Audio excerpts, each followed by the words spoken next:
Hello and welcome to episode 23 of Fergo and the Freak. I'm that bloke from Rugby League Project. Sadly not that bloke from the glorious podcast, The Starting Bloc. Drop the K at the end. You can find me on Twitter at AndrewRLP. Joining me once again is League Freak, who you can find on Twitter at... follow The Starting Bloc instead. And based on your tweets last night, Freaky, you're feeling a bit frisky. Yeah, The Starting Bloc, how good are they? Listen to their podcast live. I think they do it on Periscope because I see it on Twitter, so I watch it. I watch every single episode, and in between watching episodes, I look forward to their episodes. They're just the best. Like, I want to change my name to the Glorious Starting Bloc because of how good they actually are. I won't say that they're revolutionary, because that would be underselling them. Like, you just have to listen to them and follow them and tell them where you heard of them from to see how good they really are. They're at a point where I think they go beyond revolutionary. They're more of a lifestyle choice. Yeah. In fact, I think that when you go to the motor registry to do your driver's license, it should be like male, female, other, or the starting block, because I think that's only fair for the nation and for the children. And the future. Obviously, yeah. The future.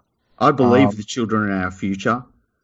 Yes. Speaking of also Twitter, I mean, I don't even go on there and look at anything I do on there anymore. I just go onto the Starting Bloc and just look at their tweets on there. They don't tweet very often, but when they do, it's like a little party. Yeah, and it's like happiness is brought into your life. I don't even call it Twitter anymore. I do it on the podcast so people know. I call it my Starting Bloc app because that's how I interact with the world, is through them and through their eyes. And I like the revolutionary setup that they have too, where it looks like they're actually in two different locations, possibly on two different planets, but they're just in separate rooms. I really like that look. It's fantastic. So brilliant is it that we've replicated that ourselves here. I'm actually just in your toilet. Yeah. I haven't told you that I'm there yet, but that's exactly where I am. Oh, okay. I wondered who was in there. Sometimes I go in there and it's like a creepy old man. That's not you, is it? Well, I'm not old. Okay. All right. The creepy bit might be accurate. Okay. Excellent. Whatever the case, it all ends up the same way. The other thing I was going to say is that I'm thinking of going to the local council chambers and changing my surname to Greeno. All right. Yeah, that sounds good. I think it's the next step in this in this love war we've got. I think it's only fair because we need to see how far they're willing to come along on the ride with us here. You know what? I don't think they can go further than we are going, because we just take it straight from the top. I mean, we've done it at the end of the podcast. We've done it now at the start of the podcast. We're doing it for longer than they are going to be. They did it in their last episode, and I just don't think that they're going to be able to keep up to pace with the love that we have for them, because it's impossible. Like, the love is just a big, big love heart that just keeps on growing, full of love. Exactly. I mean, it's even to the point now we've actually got a guest with us sitting here listening to us talking about the Starting Bloc. Yeah. And he's only got 15 minutes left of life. But we've decided to waste that so that he could listen to us talking about the Starting Bloc and how great it is, because we find that just has to be said, and he has to know this before he passes on. Yeah, and like if you watched their last episode, and they were listening to us talking about them, talking about us. So at this point, it's just podception, basically. I don't know how many levels in we are, and like who of us is Leonardo DiCaprio? I think it should be me. That definitely ain't gonna be me. I'm more of probably one of the garbage bins in the background. The garbage bins. Similar sort of level of attraction. Yeah, who's playing the guy that plays Bane? I don't know who would be playing the guy that plays Bane. I don't remember fucking names all that well. I know Leo's name. And then there's Robin from fucking The Dark Knight. He's in there too. You got to have him there. I was going to say perhaps Bane could be who our second guest is, because the one who was about to die has actually sadly passed on. So sad. Sorry to hear about that. But maybe Bane could be Matt Attard, who joins us here. You can find him on Twitter at @mattard90. How are you, mate? Sorry, what was that? I was just listening to the Starting Bloc. And we will. I didn't hear any actually of that. I must have just chimed in at the right time. I didn't hear the start of the show. I was watching. I was listening to the Starting Bloc. It was just unbelievable. I mean, sorry. We'll actually sit here and we'll sit here and let you finish listening to it. That's not an issue for us at all. Thank you very much. Just before I get back to it, look, I take a lot of inspiration from the great man Gandhi, and I've done some research into him as well. And he's got a lot of great quotes. Such as an eye for an eye only ends up making the whole world blind, and where there's love, there's life. And there's another quote that he often gets, given the credit of having, which is happiness is when what you think, what you say, and what you do are in harmony. But I've actually been doing some research, guys, and turns out the quote was wrong. The quote's actually happiness is when what you think, what you say, what you do are in harmony, and when you listen to the Starting Bloc. So there you go. That makes so much sense now. Because before it was just bullshit. I was like, what the fuck does that even mean? But now it makes sense. That's right. Life is so complete now. Everything's like full circle now. Yeah. I'm almost ready to put my pants back on. I didn't know we had to wear pants. Oh, it's optional. Oh, it's optional. Okay. I was going to say, given the way the media's been talking lately about Cooper Cronk, maybe you could leave them off and join them. Oh, he's an immortal. Cooper Cronk's announced he's retiring. So, has instantly. He? Had no idea. Yes. I wish someone in the media would have said something about it. Yeah. And as is the case, because he's played for Melbourne and won premierships, he's automatically in the immortal discussion. Discuss. Well, fuck off is what I say to that. Yeah. Yeah, look. No. I would say no. In all seriousness, he deserves all the credit he gets, obviously, all the articles and things like that. I mean, what a player. And he's done some great stuff. But fuck me, Dad, the word immortal just gets thrown around so ridiculously these days, doesn't it? It certainly really does. And for me, there's another halfback from Queensland who deserves that tag long before Cronk does. No disrespect to Cronk, and that's Duncan Thompson. His impact on the game is still there today, over 100 years later, through the coaching of Wayne Bennett. So, find me a player with a legacy that long. They can go in ahead of him, but I'd have Duncan Thompson there ahead of any other halfback at this stage. Yeah. Yeah, you're right. But what about Shane Perry? Ooh, that's tough. Tough. Yep. See, just thought I'd throw a spinner in the works there. That's the cue that Cronk is behind. Mm-hmm. See, that fell flat. It's all right. Sometimes it happens. It's very strange though. It's like they keep on calling everyone an immortal, and the whole idea of it really should be like, how are you thought of as a player in context of like 20 years after you've retired? When they originally named the Immortals, the first four, I think, when was that? That was in like the early 90s, maybe late 80s, early 90s. 1980, I think it was. Really, 1980, that far back? Yeah, I think Clive Churchill was still alive at the time. Yeah, he was. It was done as a promotion to sell Penfolds wines, I believe. Yeah, because you got to sell the grog, don't you? Right, but yeah, I think that this whole idea of somebody retires and they're called an immortal, it's a little bit silly, and I think it doesn't do any justice to somebody like Cronk, because then you get people saying, "Oh, yeah, he's not an immortal" and stuff, and it's like, yeah, the immortals are supposed to be like the very best of the best ever, and sadly, I think the immortals concept is going to change from what it used to be, but what can you do? Yeah, I don't like the fact people automatically put into that whether they're an immortal or not group. We do have a Hall of Fame field for people to go into that are top of the line as well. Well, that's the thing. You can't become an immortal unless you're in that Hall of Fame as well. That's exactly right. And I think people have got to realise that they need to see that the immortals are for the elite Hall of Famers. And if you're not in the Hall of Fame, you can't be in the immortal discussion. Simple as that.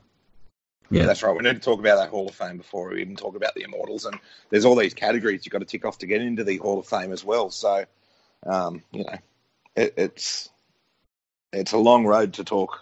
It's a long way to go until Cronk's anywhere near the immortal status. Exactly. And speaking of someone else who also isn't in the Hall of Fame, Mitch Moses. Not he yet. Should be. What are you talking about? You'll get there. Just ask him. This week, an article came out talking about how he's focused on playing for Parramatta and not letting State of Origin aspirations get in his way of doing the right thing by Parramatta. And I mean, good on you, Mitchell, for being focused on the Eels, because that's where your focus should entirely be, because that's probably where it's only ever going to be. Yeah, so humble of him too. Like, tell us what you really think. Well, he's good for a cliche. So one of his quotes here was, "If I'm playing well and the team is playing well, the rest will look after itself." I mean, we spoke about Gandhi before. On the level of insightfulness, how does that rate? It's up there. Shit. Well, remember the scale we were talking about before the podcast, Andrew? That's a 10. that is a 10. And let's not discuss that scale right now. But yeah, I like that quote because none of that seems to be happening right now at the Eels. Yes, like they're playing like garbage. He's talked himself out of a gig there. Yeah, it's great. Shit, maybe I'll second thought. Well, I had an article coming out this week that I did with Jack Cogger, and I was just in it talking about how he's really wants to focus on his club footy instead of Origin selection, which is just around the corner. Fuck, I might put that on the back burner. It's good that he's thinking about that, though. I'm glad he's got his priorities right. Well, shit. Okay. No, I might not put that one out this week. Yeah. There was another great quote by Mitch Moses here. I don't know if Jack had one like this as well, but he said, "I have been working as hard as possible every day since before pre-season started." Right. He's been working hard every possible day since the pre-season. The pre-season or the pre-season?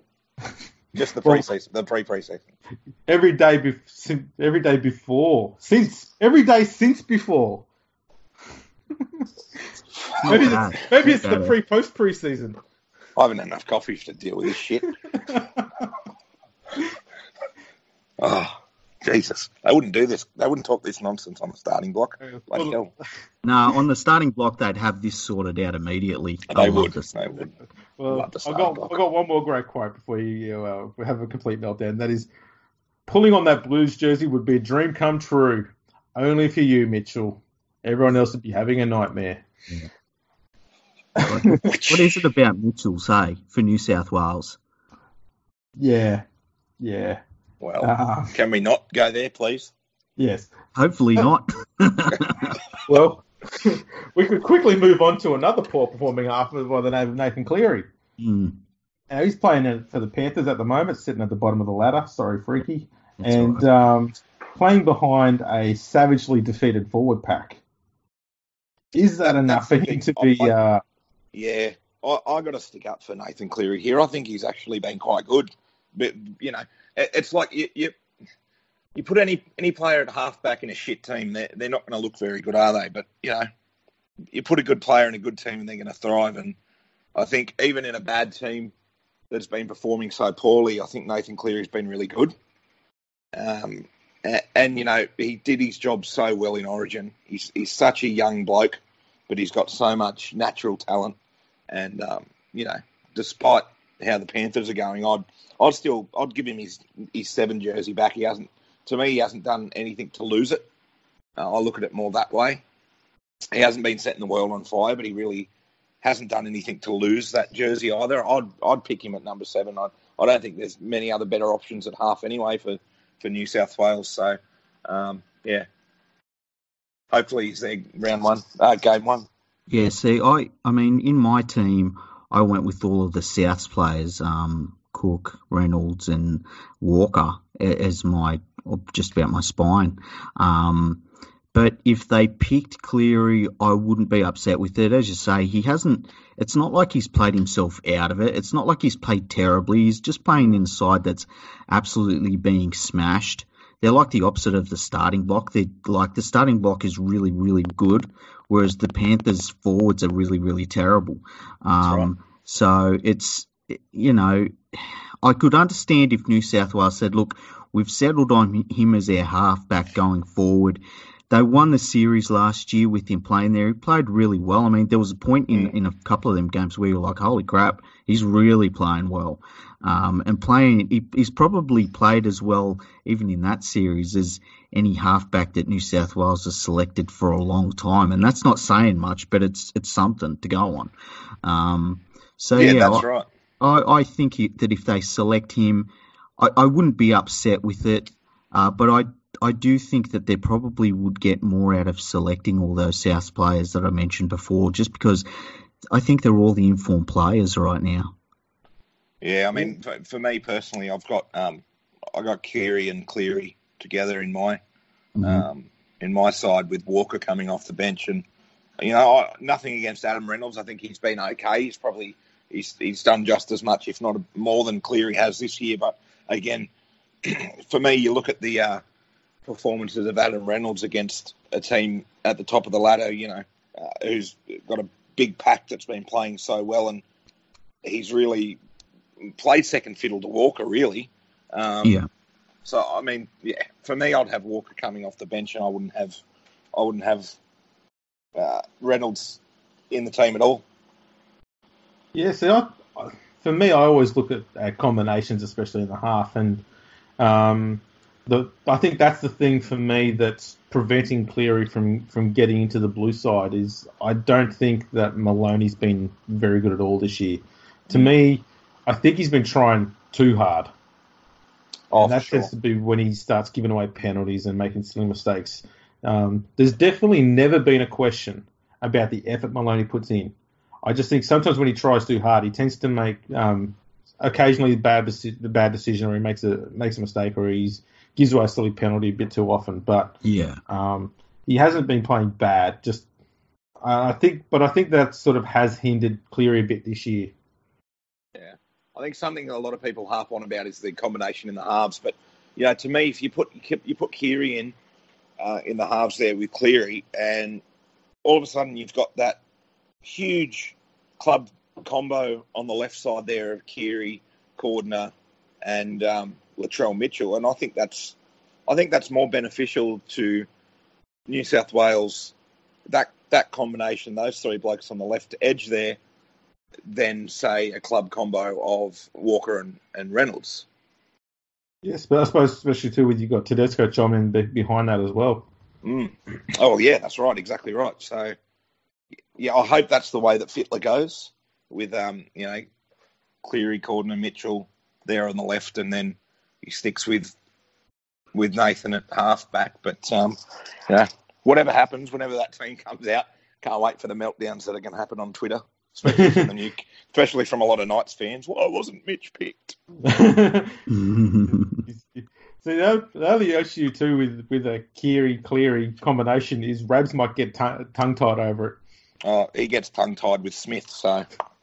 Imagine if Cleary was playing as well in the New South Wales team. That'd be great. Cleary to Cleary. Back to Cleary. Yeah. All right, well, from one Panthers player to one almost ex-Panthers player, Dallin Watene-Zelezniak has been granted the by the club to go and talk to other clubs. Parramatta are supposedly top of the queue to snare him. That's just sad, nuts from Penrith. Yeah. Yeah. That's what would you take? What would you take? Here we go. It's begun. Do it. Okay, here you've got a Panthers junior that wants to play at the club, okay? He's played all of these positions in the back line. He's a really good winger. He's a really good centre. He's a really good fullback. He plays fullback for the Kiwis. He's a test player for the Kiwis. He plays great against the Kangaroos. He leads the Kiwis to a win over the Kangaroos. And they fucking have managed to make it a problem in this season of shit. Why do they keep on creating problems for themselves? Like, here's one of your players that you would say, with all of the problems we have, at least we've got, Watene-Zelezniak. We're cool there. We know we've got a star in the back line. And they've told him that he can negotiate elsewhere. It's a bloody disgrace. And whatever's going on at the Panthers, like the board needs to have a look at themselves, the CEO needs to have a look at themselves. It's time to really start asking questions about the coach, because if he doesn't think that he's good enough to be in this shit Panthers team, where the fuck are the players that they're replacing him with? It's a load of crap. I watched their reserve grade team on the weekend, right? They're not full of stars. It's absolutely ridiculous that this Panthers team thinks that they can drop players that are young and that have talent. They're not going to replace them. And how many bloody players do the Panthers have to produce and then make leave the club? Will any of them ever stay forever? It's a fucking disgrace. Summed it up perfectly, mate, because I think it is one of the dumbest decisions the club has made since they let go of Luke Lewis. Just the kid loves being there. He's an absolute bloody star. You can put him, and they've done him a disservice by moving him around everywhere, which means he hasn't been able to get settled in a set position, which has ultimately made him struggle with form a little bit. But it's not grounds enough to let him go. I think he's a franchise player you hang on to, especially at his young age, and to be letting him absolutely hit the nail else. on the head. He hit the nail on the head there, Freaky. Why has he not been playing fullback? I don't understand. Why is he not at number one? I don't know. Anybody that watched him play for New Zealand and watched him dominate Australia and how terrifying he is running the ball back, you'd say, well, he's a fullback. That's it. You don't have to worry about the fullback position now. And when you watch this Panthers team, you don't watch them and say, oh, he's the problem. They need to get rid of him. There's there's 16 other players that are more of a problem than he is, and he's the one that's been told he can leave the club. That's weird. There's got to be more to it. That's when rumours start, and all the shit starts with what's going on in the club internally. Has he lost the room? Is there infighting with players and shit like that? Yeah, because there's no reason why he would want a release unless there was something else going on, or there's no reason for him not to be in the side at fullback either. It's not like they're top of the table. So I really don't understand. It's one for the ages. It just doing me head in thinking about it, and I've been thinking about that a lot the last few days. I was thinking to myself, oh shit, I wonder if the Dogs can jump on him and get him. Like any club's going to want him. Any club will want him. Yeah. If I was the Broncos, I'll go after him. Yeah, I'd love him at the Tigers. I mean, put him in at fullback there. You can move him by to 5'8", so we've actually got a 5'8" that's not injured who can play next year. Yeah, yeah, that's right. Because there's no succession plan at the Tigers after Benji goes if Reynolds gets injured again. So we need someone there. Might as well put Mbai there. He'd be better in the halves than a fullback. And the deal is that, I mean, when he played for the Kiwis and absolutely just tore it up, no one for a second thought, this team's going to be so much better with Roger Tuivasa-Sheck back. They just went, we've already moved on from him. He was that damn good. You're sitting there going, how do you fit those two great fullbacks into that one side together? I mean, that's how impressive that performance was. And to have Penrith just go, no, we don't want him, and Parramatta now looking at him. Oh, talk about shooting yourself in the foot.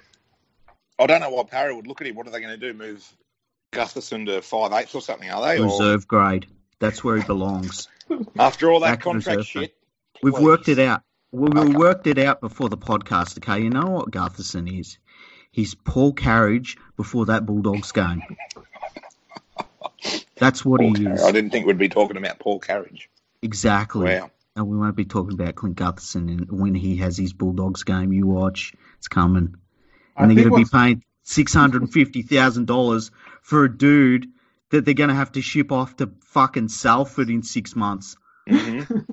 Look, the thing that I see Parramatta doing here is they're going to move Gutherson to the halves where he should be. He's not in the halves at the moment purely because Moses likes to be the one controlling the halves there. We saw last year when he's got competition in the halves, it just goes to crap. That's why they got rid of, Corey Norman. And to an extent, it's kind of proven itself a bit. They're travelling better now than they were last year. So 50-50. That's right. It's 50-50, but it's better than the race to the middle. It was like 30-70 last year. Yeah, that's true. So it has had an improvement in effect there, but I think Gutherson needs to be in the halves. And I dare say if they get DWZ, they'll put Gutho at 5'8", and they'll put Dallin at fullback there, which it looks impressive on paper, I guess, more so than what it is at the moment for Parramatta. But it does. That's about all I can do with him. I just like that. That Parramatta halves pairing would be costing them like $1.65 million a season. Brilliant. Jeez. Hey, but at least they're focused on Parramatta and not playing for New South Wales. That's true. You gotta keep your eye on the prize, don't you? I'm playing good. I'm quite surprised they haven't been mentioning Gutherson's name as much for New South Wales. I mean, they're looking for a. He's been distracted, centre, really. mate. He's been distracted, mate, with all that contract talk. That's because right. no other player has to go through that. It's very distracting. Right. No, of course. He almost talked to Manly. And he almost had another offer. Yeah. Parramatta still upgraded the contract, though. Yeah. Yeah. We'll just let that hang there for a sec. That's just nuts. Yeah. It's just Parramatta. At least Brad Arthur will unlock how good they are. He's shown that he can do that over the course of 25 years coaching the Eels. And he'll be doing it for another 25 more now that he's signed that contract extension. Brilliant. Nailed down a great coach there. Mm-hmm. He wasn't being chased by anyone else, by the way, either. No, that's right. But as we discussed, the only option that may have been available was Trent Barrett. So what do you do? Your hands are kind of tied, aren't they? You lock up Brad Arthur. What's wrong with Trent Barrett? Nothing. He's where he should be right now. Is that a serious question? No, I just like to fish. That's fine. We discussed this on the last episode when we just said no. Oh, sorry, I didn't hear the last episode. I was watching. I was listening to the Starting Bloc. That's acceptable. Fair enough. Yeah. No, you'll find most people. We're just talking to ourselves. No one's ever going to listen to this. No. The only time people listen to this is when the Starting Bloc actually do what they did in their last episode and plays it on their episode. That's exactly right. That's the first time we actually had anyone listen to us. So thank you, Starting Bloc. You actually helped us out as well there. We got our first listen after 22 episodes. Great people. Even we're not keeping count. Speaking of poor, did anybody happen to watch Dylan Walker being interviewed last night by Danny Wheeler? I didn't watch it. Freaky, did you watch it? No. Matt? No. Poor old Danny Wheeler. No one's watching him. Yeah, it's a shame. But he tapes it and watches it himself all night. Yeah. He checks out. He goes slow motion and he's like, "Is the back of my ear looking good in this shot?" I think it is. Yeah, I still got it. He's got that lovely brushed part of the right side of his head down pat too. So it's the right side of his head. Yeah, it's kind of weird, huh? Never see the left side. You don't see the left ear. Maybe he's got a mangled left ear. What if he's like Two-Face, Harvey Two-Face, and the other side's just all burnt off? It's just a skull. Maybe that's how he gets his interviews. Players are so fucking terrified of him, and we just don't see it. It's So like fucking hell. So he's got a left ear like Mick Foley. It's just been all chewed off and ripped off with barbed wire and stuff after years of fighting in Japan. He's like the Hound. Yeah, we're told by a pretty reliable source that he can be a little bit defensive of his own work. You got a story for us there, Matt? Danny, defensive. Danny are you trying to say that Danny Weidler doesn't have thick skin? Are you trying to say that Danny Weidler can't take a little bit of criticism? I'm saying that he doesn't have much joy in his life because obviously he doesn't listen to the Starting Bloc. That's that's all the problem. But that's right. Well, he just watches his own. He just watches his own interviews on repeat on DVD. And that would get someone down. And that's right. A little bit defensive. Look, you're spot on. He is very defensive. I do have a story. I guess I can talk about it now. I don't work for Fairfax Media anymore, so I can. Yeah, just don't get anyone in trouble. Couldn't at the time. Got warned. I got threatened with a lot of legal action and stuff. But I can say it now, so I don't give a fuck. Danny Weidler. What a man. So, once upon a time, about when would that have been?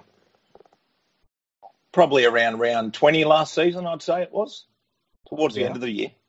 Sitting down, watching the game. Up pops on Twitter a story from Denny White. Breaking news. Fucking, this player wants out of this club and there's unharmony at the club and everyone hates the coach and blah, blah. May or may not have been about the Bulldogs, I'm not sure. But I quote tweeted him and I said, another Danny Weedler scoop. I'd rather take sex advice from a nun than listen to what Weedler has to say because it would be more reliable. So, he saw that. 10 minutes later, I had a phone call from one of my regional area editors, bosses, saying, oh, Matt, you've got to take that tweet down. They've complained. Danny Weidler's very upset. I've had the head of Sydney Morning Herald Sport ringing me up, also complaining, you've got to take it down. You're questioning his credibility. You're putting out there that what he puts out there isn't truthful, and you've got to take that tweet down. Anyway, long story short, I got into lots of arguments with lots of different people about it. I stood my ground. Turns out he just didn't like that. He just did not like me questioning his credibility at all. So you're not allowed to do that. You're not allowed to say that what he says is bullshit, even though it is. You're not allowed to point out that he's got like a 2% success rate on all of his stories, or that he sits down and interviews, grubs for a living. You can't say any of that because he'll get very, very upset. So there's my little story. Well, I'm glad you didn't say it. It's interesting. I was just thinking then, how often do you see any of the journalists really going at each other? I mean, you don't see it too much in rugby league at all, do you? They all sort of, I don't know if towing the line is the right way to put it. I'd say avoid one another. Yeah, they kind of do, don't they? They avoid one another. That's the way to put it. You see it sometimes with the political journalists. They go at each other pretty hard. But not too often you see the sports journos doing it. But yeah, it's interesting. I think it's also because they don't want to be pumping up someone else's tires by mentioning them. Yeah, I wonder if it is that. And I guess too, it's, I don't know. I think that they probably get so much criticism from everybody anyway that they probably think, man, I can't be adding to someone else's criticism to a certain extent. Nah, they're not that thoughtful. Yeah, that's a good point. But yeah, it's interesting. This is why they need to listen to us in the Starting Bloc to show people that you can actually talk about someone else and do it in a positive manner. Yeah, definitely. Like I think that the Starting Bloc is so good that Milkbag Millsy would actually shove it up her ass, and that's saying a lot. But yeah, it's an interesting story, and it's. I guess it's unfortunate that he went the extra step, and hopefully he fucking woke up the next day and was like, oh man, I probably shouldn't have gone that far. What I don't get, and it's the same for Buzz Rothfield, Paul Crawley, nice burner account by Paul Crawley, by the way, and these guys make a living by putting other people down. They make a living by writing rumours. They make a living by delving into these players' lives, writing bullshit, making them feel like shit, starting rumours that get, fans up in arms and get the readers and all the rest of it. But the second someone does a small percentage of that back to them by saying, you know what, that was bullshit, that article you wrote, that rumour is shit. What are you writing that crap for? Blocked straight away. They just can't take it. It's just, it's very funny. I wonder if, because sometimes you see negative articles about a player or something, and I wonder if the players come out and thoughtfully sort of challenge these articles themselves. I mean, when it's happened, and I think of James Graham when he was attacked by a pirate for saying that concussions are something that he's willing to risk to play a game that he loves, and a pirate basically rubbished his own thoughts and feelings on that subject. And James Graham was really thoughtful in the way that he come out and really gave a rebuttal to that. And I thought that was fantastic. And I always think when players do that, it kind of works better for them, and they come out like looking really good when they do it. And I think more people should do that, more players should do that, because I think it's really easy to come out and have the players say, "Oh, this is BS" and all this sort of thing. But when they come out and they're really thoughtful about what they say and they really deconstruct the situation, it's just a no-win situation for the people that write these negative articles. It's unfortunate that some of the rugby league media does go down that road. I think it's a very easy and cheap way to get reads. But, it's part of the overall news cycle, and that's the way their KPIs work now, unfortunately. And it's just something that I don't think is going to change in the short term, but I think in the long term it will have to change, because I think we've even seen now people are switching off from that sort of thing. I think also, too, those media companies are realising the people are turning away, because this is by no means a defence, but I think I've seen somewhat of a turn, not a full turn, but a small turn towards them doing more positive articles. Mm-hmm. It's not widespread or anything like that, but I'm just not seeing as much constant negativity from the mainstream media. It's still always there, because that's their bread and butter. But it's not the only thing they're doing there. You're seeing the odd puff piece every now and then. It's still a bit misguided as to who they do it for. It's like we had a month of them constantly pumping up the tires of Clint Gutherson and talking and praising him to the moon and back. You just think, yeah, okay, we get it. He's off contract. Can we move on? Yeah. But they're doing this a lot. Like they're actually starting to talk in a more positive tone about players they've always had they've always been on the wrong side of, like Robbie Farah, for example. They've been talking about how great he's been playing this year. He has been playing good. For some reason, he'd long had this negative, persona, I guess, in the media, the way he's portrayed. People had him regarded as a coach killer and things like that. He was getting coaches sacked and all that sort of rubbish, and it was always someone they mocked and got great fun out of deriding. But all of a sudden now that's just not happening. They're talking about how great he is, and there's even an article saying that there's talk that he may consider playing around next year, and there's nothing negative about him anymore. It's just the little things like that which you see for some players. They used to always have a set on for no reason. That it's slightly turning the other way and being a little bit more balanced. So I don't know what's going on. Maybe they've realised that they need to change some aspects of what they do to be more normal. That's just me, though, I guess. So. Yeah, no, I do. I think it's probably the appetite of rugby league fans when they're consuming the content that you read and stuff about the game. I think it's definitely changed, and there's definitely been a rejection of just the out-and-out negativity that the media really has pumped out for a long, long time now. And, it's good to see people really rejecting it. And they'll learn. I mean, it's going to take them a while, but they will learn, because the media is so just, detached from what people are really interested in. It's kind of shocking when you see, like the election with all the polls and stuff, and it just showed how detached that the media was from what was actually happening out there, because they had no idea. It's it's great to see it changing anyway, and hopefully it continues in the right direction. Absolutely. And I suppose that wraps up what we were going to discuss today. Anything else people want to talk about? I would like to say... I'd just like to say thanks for Matt for coming on. I know that we're not the starting block, but...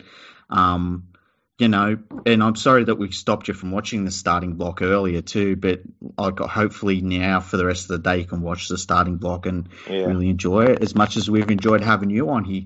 Yeah, thanks for having me again. I do forgive you for dragging me away from that, but that's okay. They gave me permission to come on the show. Oh, mate, So, they would. They are just absolutely tremendous, lovely humans. No, they're just lovely. They're just, you know what? They said, Matt, go for it, mate. Go for it. You know, you've always got to help the disadvantaged, because I've always been taught that. So, I was more than happy to jump on straight away. I'm not surprised they are, and I'm not ashamed to say this. They are gorgeous humans. They are. They're like the Elmer McPherson of the rugby league podcast world. Oh, definitely. She's the starting block of models, I'd say. You're right. I stuffed that one up. Hey, but it doesn't matter. They'll forgive you, because that's just the type of people they are. Yeah, they're very forgiving people. I'd even say they're the most humble people in the world. Very. Almost as humble as us. Yes. Wow. Almost. So from the glorious league freak and the rugby league stats guru. And from Danny Weidler's number one fan. Catch us all on the starting block next week.